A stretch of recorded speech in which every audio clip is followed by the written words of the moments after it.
अस्सलाम वालेकुम। आ गया हूँ एक और न्यू वीडियो आपके साथ लेकर। तो आज की वीडियो में हम बताएंगे कि रमज़ान में रोज़े की हालत में दांत से अगर खून निकले तो रोज़ा टूट जाता है कि नहीं। तो इस टॉपिक पे हम बात करते हैं। बात करने से पहले आपसे रिक्वेस्ट है, द प्रॉफिट स्टोरीज़ को आप ज़रूर सब्सक्राइब करें ताकि डेली की आपको न्यू इन्फॉर्मेशन और दीन की बातें मिलती रहें। दांतों से निकलने वाला खून रोज़े पर असर अंदाज नहीं होता और ना ही इससे रोज़ा टूटता है, चाहे वो खुद निकले या किसी के ज़दकूब करने से।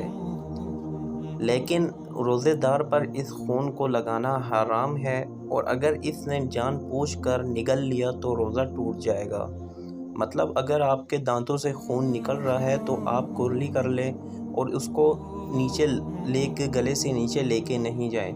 अगर आपसे गलती से अगर खून गले से नीचे चले गया है तो आपका रोज़ा नहीं टूटेगा, और अगर आपने जानबूझ के गले से नीचे कर लिया और इससे आपका रोज़ा नहीं होगा, रोज़ा टूट जाएगा।